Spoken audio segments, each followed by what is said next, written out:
Fala galera, tudo bem? Estamos começando mais um programa Vivendo Cristo.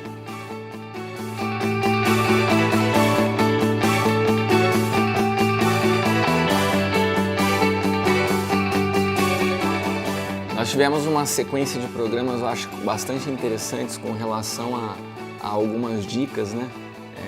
De leitura, de ministros. Também falamos um pouquinho recentemente sobre as leis que muitas vezes nós não entendemos, as duas leis, né? A lei do pecado, da morte, do espírito e da vida. E temos sempre incentivado você a poder se inscrever no nosso canal. Nós sabemos que é uma ferramenta poderosa para você compartilhar com seus amigos, com outros ministros, que você possa estar usando isso para edificar. Então compartilhe, se inscreva no canal. Coloca também nesse sininho aí que tem em cima, clica nele para que você possa estar sempre sendo atualizado quando tiver novos vídeos e assim a gente vai interagindo. Se você também quiser deixar seus comentários embaixo, né, falando sobre temas que você gostaria de aprender ou que a gente pudesse estar falando aqui, mas não se esqueça, temas dentro da realidade do novo pacto, porque eu entendo que quando nós estamos em Cristo, nós nos tornamos pregadores monotemáticos, né? Tudo está nele, tudo é por ele, tudo é através dele. Então, vamos tentar se concentrar nesses aspectos. E se você precisar de mais dicas, orientações, pode deixar aí sua mensagem e com certeza nós estaremos te respondendo com o maior prazer. Hoje a gente queria falar um pouco mais, entrar um pouco mais no assunto da adoração, né? Eu percebo que às vezes a falta de entendimento da realidade do novo pacto, ela acaba nos fazendo cantar canções dentro da realidade das igrejas hoje que estão com suas letras falando algo distinto da realidade que nós vivemos em Cristo. Porque a falta de consciência do pacto vigente nos faz muitas vezes mesclar as realidades, né, de situações que antes no antigo pacto eram externas e que hoje se transformaram em situações internas. E isso faz toda a diferença, porque à medida que nós confessamos, declaramos com a nossa boca um assunto que nós desconhecemos, nós estamos multiplicando ignorância, né? Então, de fato, nós precisamos passar por um período de alinhamento das nossas canções e da adoração que hoje tem muitas vezes se multiplicado dentro das igrejas. Vamos entrar então num aspecto um pouco mais específico. Quando a gente lê Êxodo, capítulo 5, diz a palavra que mais tarde Moisés e Arão foram falar com o rei do Egito e lhe anunciaram: assim diz Yahvé, o Senhor Deus de Israel, deixa o meu povo partir. Na minha tradução, né, na King James, está assim: para que possam celebrar uma festa em meu louvor no deserto. Então, prestem atenção. Aqui nós estamos falando, em outras versões fala, para que possam me adorar no deserto. Uma festa de louvor no deserto. Aqui Deus orienta Moisés a chegar diante do faraó e explicar o motivo pelo qual ele queria que o povo fosse livre, para que pudessem adorá-lo no deserto. E quando você vai lendo a história, vieram as pragas, o faraó resistiu, daí depois da última praga, quando eles saem, né, conseguem atravessar o mar, o que você imagina? Né? Se a ideia era que o povo adorasse no deserto, que eles imediatamente fossem fazer isso, não, mas Deus não permitiu isso. Eles caminharam por 4 meses até que eles chegam num monte onde Deus começa a dar instruções a Moisés, instruções específicas a Moisés, instruções detalhadas a Moisés de como ele queria ser adorado. Olha que interessante isso, né?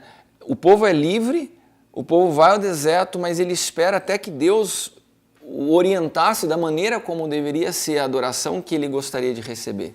E esse aspecto e esse atributo de Deus não mudou, né? Nós não adoramos a Deus da nossa maneira, nós adoramos a Deus da maneira que Deus quer ser adorado e receber a sua adoração. Só que essa adoração, que no antigo pacto era simbolizada pelo tabernáculo, pelo templo, e tinham todas as cerimônias e todas as especificações detalhadas, elas apontam para um Deus que não mudou a sua maneira de ser e que as sombras do antigo pacto se manifestam na realidade de Cristo no novo pacto.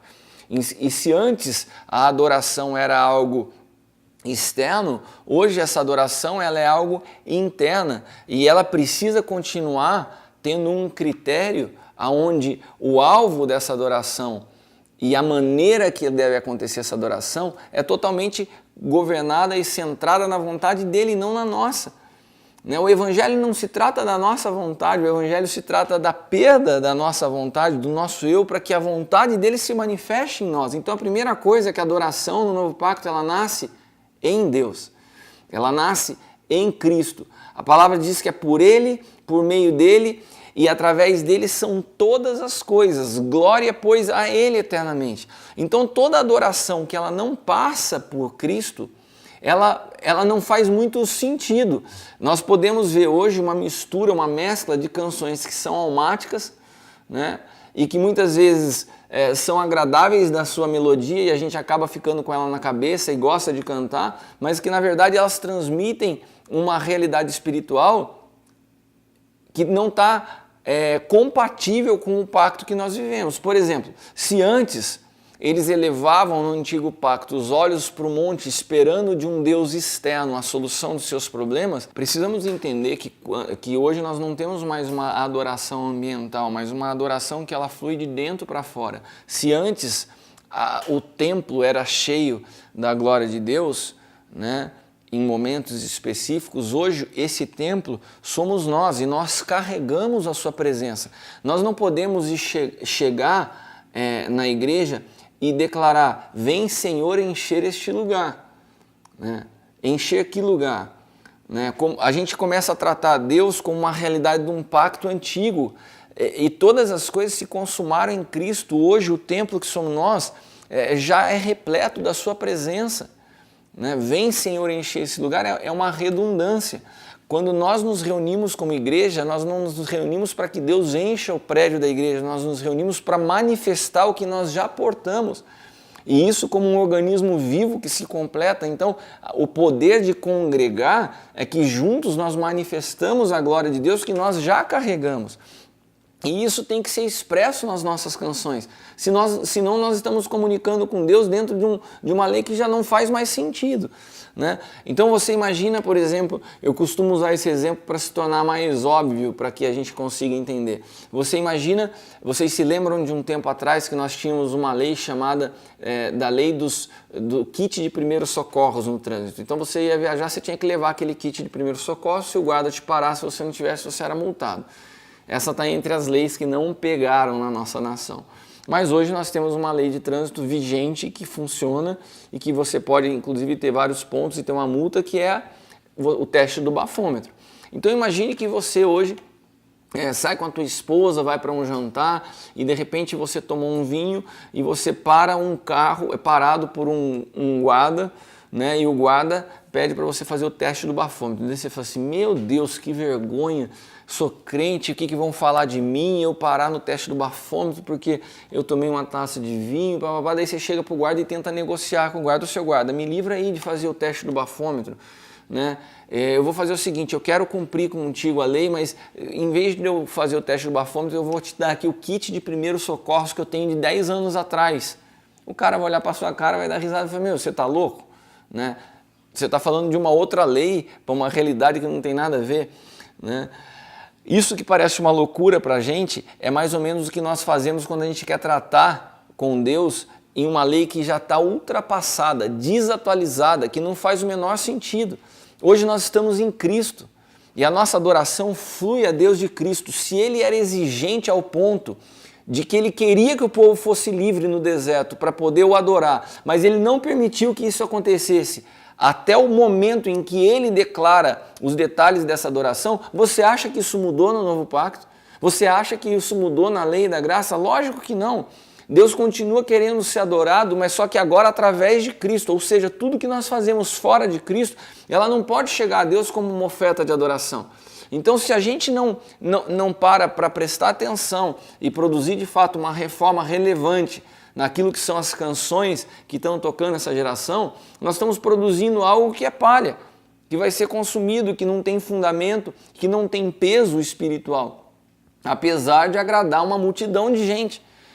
Então, eu gostaria que você que está me ouvindo não se ofendesse com essa palavra. Permita que ela ofenda a tua mente, mas sem que você seja ofendido comigo, porque na realidade isso é para que a gente possa despertar para uma verdade presente, que nós precisamos estar atentos sim, com as letras, com as canções, para que nós possamos produzir uma adoração que agrade a Deus, e essa adoração tem que fluir através de Cristo.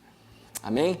Espero que tenha te edificado, que tenha sido útil. Se você curtiu, deixa o seu like aí, faz seus comentários, coloca aí suas sugestões e esperamos poder continuar edificando a tua vida. Compartilha com teus amigos para que a gente possa usar das redes sociais com sabedoria, com inteligência, multiplicando a palavra de Deus. Amém? Deus te abençoe e até a próxima.